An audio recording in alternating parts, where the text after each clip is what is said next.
ကိုဖန်းလိုက်ဝယ်တက်ပြီလားအားလုံးပဲမင်္ဂလာပါဒီနေ့ဗီဒီယိုမှာကတော့ကျွန်တော်ကိုသမားတွေရဲ့မရှိမဖြစ်လိုအပ်ချက်ဖြစ်တဲ့ကိုဖန်းလိုက်ကိုတတိကျဝယ်နည်းကိုဒီဗီဒီယိုမှာပြောပြပေးတော့မှာဖြစ်ပါတယ်ခင်ဗျာပထမဆုံးပြောမယ်ဆိုရင်အခုဗီဒီယိုကြည့်နေတဲ့သူကပတ်စံတက်နိုင်တဲ့လူဒါမှမဟုတ်ဘူးဆိုရင် rich kid ပေါ့နော်မိဘအတိုင်းဝိုင်းကပတ်စံရှိတဲ့လူဆိုရင်တော့ဒီဗီဒီယိုကိုကြော်တော်ပေးဖို့အတွက်မြေတားရက်ခတ်ပါတယ်မဟုတ်ဘူးဆိုရင်တော့ခင်ဗျားတို့ကဒီဗီဒီယိုအဆုံးထိကြည့်ဖို့လိုအပ်ပါလိမ့်မယ်ပထမဆုံးပြောမယ်ဆိုရင်ကျွန်တော်တို့ဂိုးလိုက်ဝယ်ဖို့ဆိုရင် budget ကျွန်တော်တို့ဒီမှာပတ်စံရှိဖို့လိုအပ်ပါတယ်ဘယ်သူမှကတော့လက်အသစ်တွေကိုရော့ငါညီယူဆိုပြီးတော့ပေးတာရှားပါလိမ့်မယ်ရှိတော့ရှိတယ်ဒါပေမဲ့ရှားမယ်ခင်ဗျားကအရန်ကောင်းနေတဲ့သူဖြစ်ရင်တော့ခင်ဗျားကိုလာပြီးတော့လက်ဆောင်ပေးတာမျိုးဖြစ်ကောင်းဖြစ်နိုင်တယ်ဒါကလည်းတော်တော်လေးကိုရှားတဲ့အချက်ဖြစ်ပါတယ်ဘာဖြစ်လို့လဲဆိုတော့ကျွန်တော်မြန်မာနိုင်ငံမှာကဂိုးသမားတွေအများကြီးရှိတဲ့အထက်မှာကောင်းတဲ့ဂိုးသမားတွေကလည်းအများကြီးရှိပါတယ်เนาะဆိုတော့ budget ကိုမှပတ်စံ9000ရှိလို့လက်3000နဲ့လက်ကိုဝယ်လို့ရပေမဲ့ကိုမှ3000ပဲရှိရင်9000နဲ့လက်ကိုတက်ပြီးတော့ဝယ်လို့မရပါဘူးအဲ့တော့ကျွန်တော်တို့ကဂိုးလိဝယ်ဖို့ပထမဆုံးအချက်ကိုပြောပါဆိုရင်တော့ budget ပထမဆုံးအချက်ဖြစ်ပါတယ်ဒုတိယအချက်ကတော့လက်ရဲ့ပါဝါသားမဟုတ်ပါဘူးလက်ရဲ့ကတ်တင်ပါကတ်တင်ဆိုတာဘာကိုပြောတာလဲဆိုတော့ကျွန်တော်တို့ဒီလက်အိတ်ကိုဝတ်လိုက်ပြီဆိုရင်အထဲထဲမှာဖြစ်ရတဲ့ခံစားချက်ပေါ့နော်ဥပမာလက်ကြီးဝတ်လိုက်ပြီးတော့ size ကပေါ့ပွားကြီးဖြစ်နေတာမျိုးပြီးတော့ဝတ်ရတာကကြီးနေတာမျိုးသေးနေတာမျိုးလက်အရန်ကျက်နေတာမျိုးလက်ကောက်ဝတ်အရန်ကျက်နေတာမျိုးဆိုရင်လည်းဒီလိုလက်မျိုးကမဝယ်သင့်ပါဘူးနောက်ကတ်တင်ထဲမှာဘယ်လိုအချက်တွေပါလဲဆိုတော့ကျွန်တော်တို့ဒီလက်ချောင်းတွေတိုးတဲ့လက်အိတ်တွေရှိတယ်ပေါ့နော်ဒီလိုအဲ့ဒါတွေကဘယ်လိုမျိုးမှတွေးရလဲဆိုတော့ကျွန်တော်မြန်မာနိုင်ငံမှာတွင်းနေတဲ့လက်ချောင်းလက်အိတ်တွေထဲမှာဒီလိုလက်ချောင်းတူလေးတွေရှိတယ်ပေါ့နော်ကျွန်တော်ရဲ့ပထမဆုံးBGK လက်အိတ်စပြီးထုတ်တော့ဆိုရင်ကျွန်တော်အဲ့လိုအကြောင်းအရာကြောင့်နဲ့ကျွန်တော်ဖေးသွားတယ်ပေါ့နော်ကျွန်တော်လက်အိတ်တွေပထမဆုံးထုတ်တဲ့လက်အိတ်ကကျွန်တော်မရောင်းရခဲ့ဘူးနောက်ပိုင်းကျတော့ကျွန်တော်လက်အိတ်ကတင်မှန်အောင်ကျွန်တော်စူးစမ်းတယ်ဒီမှာဘလောက်ပဲပါဝါသားကောင်းကတင်မကောင်းရင်အဲ့လက်အိတ်ကအလကားပါပဲကျွန်တော်ပြပြမယ်ပေါ့နော်ဒီလက်ချောင်းတွေဆိုရင်ဒီကောင်ဆိုရင်တော့လက်ချောင်းမှန်တယ်ပေါ့နော်ဒီလက်ချောင်းဖြစ်လားလက်ချောင်းတွေကတိုးမနေဘူးပေါ့နော်ဒီကျွန်တော်ပုံမှန်လက်ချောင်းရှိတဲ့အတိုင်းပဲရှိနေတယ်နော်အဲ့လိုမျိုးမဟုတ်ဘဲနဲ့ဒီလက်ချောင်းကတိုးပြီးဒီလိုမျိုးလက်ချောင်းကတိုးပြီးတော့ဒီလက်ဖမိုးအသားကြီးကအကြီးဖြစ်နေဆိုရင်လည်းခင်ဗျားတို့ဒီပါဝါသားဘလောက်ပဲကောင်းခင်ဗျားတို့ပွဲမှာဝေးရတာလက်ချောင်းနေရလေဒီလိုမျိုးအဆင်မပြေဘူးဖြစ်မှာပေါ့နော်လက်ချောင်းတိုးပြီးတော့ပါဝါဒီလက်အိမ်မှာရှိတဲ့လက်ချောင်းကတိုးပြီးတော့ခင်ဗျားလက်ချောင်းကရှည်နေတယ်ဆိုရင်ဒီကတင်မှာပဲခင်ဗျားကြရှုံးရမယ်ပြောရမယ်ဆိုရင်ခင်ဗျားတို့အပေါ်ဘောတွေဆွဲစားတဲ့အချိန်ညရင်ခင်ဗျားတို့လက်ထဲကနေလွတ်ကြတာမျိုးတွေဖြစ်ရလိမ့်မယ်ပေးဆက်ရတာအရင်များသွားမယ်ကျွန်တော်ဂိုးသမားက1 sorry 1 goal ဖြစ်တဲ့အတွက်လုံးဝအမားခံလို့မရတဲ့ဂိုးလိပ်တွေဖြစ်ပါတယ်ဂိုးလိပ်မှာကျွန်တော်တို့ကစိတ်ကသွားပြီးထစ်နေပြီဆိုရင်ပွဲထဲမှာဘလုံးဝဖမ်းလို့အဆင်ပြေမှာမဟုတ်ဘူးအဲ့လိုလိုချင်တဲ့ပါဝါသားကအရန်အရေးကြီးပါတယ်ပါဝါသားစီကပ်မှုမရှိဘဲနဲ့ခင်ဗျားတို့ကလက်ဒီဇိုင်းလာလို့ဝယ်တာပဲဖြစ်ဖြစ်ပြီးတော့နောက်တစ်ခုလက်ဈေးပေါ်လို့ဝယ်တာပဲဖြစ်ဖြစ်ပါဝါသားမကောင်းတဲ့လက်ကြီးကိုဝယ်ပြီးတော့ခင်ဗျားတို့ဂိုးဖမ်းတဲ့အခါကျရင်လည်းလက်ထဲလွတ်ကြတာမျိုးဖြစ်နိုင်ပါတယ်အဲ့ဒီတော့တတိယတစ်ချက်ကိုကျွန်တော်ကလက်အိတ်ပါဝါသားကအရေးကြီးတယ်လို့ပြောချင်ပါတယ်ကဲနောက်ထပ်နံပါတ်4အချက်ကတော့ finger save ပါ finger save ဆိုတာဘာလဲဆိုတော့ကျွန်တော်မြန်မာအခေါ်ပေါ်ကတော့ကော်ချောင်းလို့ခေါ်တယ်ကော်ချောင်းကိုဘာကြောင့်မလို့တက်ကြလဲဆိုတော့လက်မကျိုးအောင်လို့ကာကွယ်တဲ့အနေထားနဲ့တက်ကြတယ်တချို့ကအဲ့ညမှာမားနေတာရှိတယ်ကော်ချောင်းပါတာကကောင်းတာလားကော်ချောင်းမပါတာကောင်းတာလားဆိုပြီးတော့မေးကြတာရှိတယ်အဲ့ဒါကဘာနဲ့တူလဲဆိုတော့ကျွန်တော်အမြဲတမ်းပြောနေကြစကားပဲ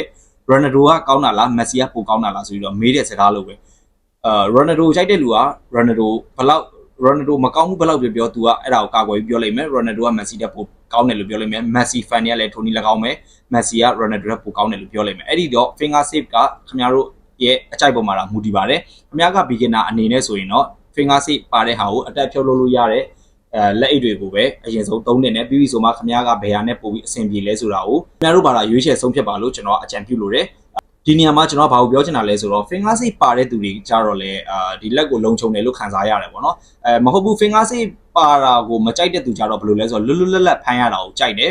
finger save ပါတဲ့လက်အိတ်တွေကတော့ကျွန်တော်တို့မိုးရွာတဲ့ရောက်ရင်နည်းနည်းလေးသွားတာမျိုးရှိတတ်တယ်finger save မပါတဲ့လက်အိတ်တွေကတော့ကျွန်တော်တို့ပေါ့နဲ့ဖမ်းရတာမျိုးပေါ့နော်ဒါကတော့ကျွန်တော် finger save ပါတာမကြိုက်တဲ့သူဆိုတော့ကျွန်တော်လက်အိတ်တွေအကုန်လုံးဖြုတ်ဒီလက်အိတ်မှာပါလာတဲ့ကော်ချောင်းတွေအဖြုတ်တက်လို့ရတဲ့ခါတွေဆိုရင်ကျွန်တော်ဖြုတ်ပစ်တာများတယ်ပေါ့နော်အဲ့ဒါကြောင့်လေကျွန်တော်လက်ချောင်းတွေကျိုးတာပေါ့ဒီမှာဒါလက်တန်းကျိုးထားပေါ့နော်ဒီမှာလက်တန်းကျိုးထားတယ်ပြီးတော့ဒီမှာလက်ညိုးလည်းကျိုးထားပေါ့နော်ဒီမှာလက်ညိုးကလည်းကောက်ကြီးလက်တန်းလည်းကောက်ကြီးကျွန်တော်ပြောချင်တာဒီ finger save ပါတိုင်းလေလက်ရဲ့ဒီလက်ချောင်းတွေကိုမကျိုးဘူးလို့ယတိပြတ်ပြောလို့မရအောင်သူကpercent တခုအနေနဲ့ပဲကာကွယ်ပေးတာဥပမာ 75% 80% အဲကျွန်တော်85%80%လောက်ထိပဲကာကွယ်ပေးရပါတော့လုံးဝ 100% ကြီးမကျိုးဘူးလို့တော့ပြောလို့မရဘူး finger save ပါပြီးတော့ကျိုးသွားတဲ့ဂိုးသမားတွေလည်းကျွန်တော်မြင်ဘူးတယ်ဒါပေမဲ့ကျွန်တော်အများစုမြင်ဘူးတာတော့ finger save မပါဘဲနဲ့ဖမ်းတဲ့ဂိုးသမားတွေကတော့ပို့ပြီးကျိုးဖို့%ပိုများတာပေါ့နော်ကဲနောက်ထပ်တစ်ချက်ကိုဆက်လိုက်ရအောင်ဒါကတော့ကျွန်တော်တို့ကရေရှည်ခံတဲ့အနေထားကျွန်တော်လက်တစ်စုံဝယ်တယ်ဗျာဒီလက်တစ်စုံမှာ ကျွန်တော်တို့ကအခုဒီတစ်ပတ်မှာဝယ်တယ်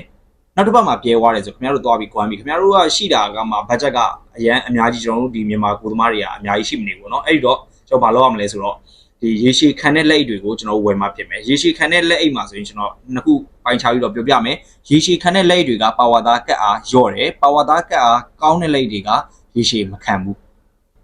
နည်းနည်းလေးရှုပ်သွားပြီတင်တယ်ကျွန်တော်သေချာပြန်ပြီးတော့ရှင်းပြမယ်ပါဝါသားကောင်းတဲ့လက်အိတ်တွေကရေရှည်သိမ့်မခံဘူးရေရှည်ခံတဲ့လက်တွေကပါဝါသားမကောင်းဘူးဒီကောင်ကဗျောင်းမြန်အချိုးကြတယ်မဟုတ်ဘူးကိုပီဂျီကေကျွန်တော်ကတော့လက်အိတ်ကိုပါဝါသားလဲကောင်းရမယ်ရေရှည်လဲခံရမယ်ဆိုရင်ခင်ဗျားတို့ငွေ3-4သိန်းမှမသုံးဘူးဆိုရင်ဘလို့မှအဆင်မပြေဘူး3-4သိန်းဆိုတာလဲကျွန်တော်မြန်မာပြည်မှာရှိတဲ့အခြေခံကျွန်တော်တို့ဒီကိုသမားတွေအတွက်3-4သိန်းဆိုတာကကျွန်တော်တို့လှစားလောက်ရှိနေပြီเนาะအဲ့ဒီတော့ပြန်ချုပ်ပြီးတော့ပြောပြရမယ်ဆိုရင်ပါဝါသားကောင်းတဲ့လက်အိတ်ဒီရေရှည်မခံဘူးရေရှည်ခံတဲ့လက်ဒီပါဝါသားမကောင်းဘူးဘာဖြစ်လို့လဲဆိုတော့ဒါကကျွန်တော်မြန်မာနိုင်ငံမှာကဘတ်ဂျက်နဲ့ပဲဝယ်ကြတာဖြစ်တဲ့အတွက်ကြတော့ဈေးလူများထက်တဝက်လောက်တက်တာတယ်အဲ့တော့လူများတွေရွေးချယ်နှစ်ခုလူများနိုင်ငံတွေကရွေးချယ်လို့မျိုးနှစ်ခုလုံးကျွန်တော်ရွေးလို့မရဘူးကျွန်တော်ရွေးတာတစ်ခုပဲရွေးလို့ရမယ်ပါဝါသားကောင်းတာကိုသုံးမလားဒါမှမဟုတ်ဘူးဆိုရင်ရေရှည်ခံတာကိုသုံးမလားနှစ်ခုလုံးလိုချင်နေဆိုရင်တော့ခင်ဗျားတို့မြန်မာနိုင်ငံမှာတော့မရှိဘူးနိုင်ငံခြားမှာထွက်ပြီးတော့ဝယ်ရလိမ့်မယ်ပါဝါသားလည်းကောင်းရမယ်ရေရှည်လည်းခံရမယ်ဆိုတဲ့လက်အိတ်မျိုးเนาะပြောရင်းဆိုရင်လည်းပဲနောက်ဆုံးအချက်ကိုရောက်သွားပြီပေါ့เนาะနောက်ဆုံးအချက်နံပါတ်6အချက်ပေါ့နံပါတ်6အချက်ကတော့ဗာလဲဆိုတော့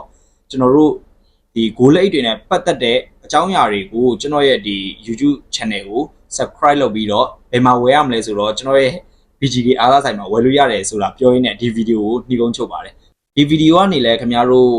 လက်အိတ်ဘယ်လိုဝယ်ရမလဲဆိုတာသိပြီးသွားပြီလို့ကျွန်တော်မျှော်လင့်ပါတယ်ဗီဒီယိုအဆုံးထိကြည့်ပေးတာကျေးဇူးအများကြီးတင်ပါတယ်နောက်ဗီဒီယိုမှာလည်းဘယ်လိုဗီဒီယိုမျိုးတွေကိုလုပ်ပေးစေချင်လဲဆိုတာမှန်သွားပြီပေါ့ Bye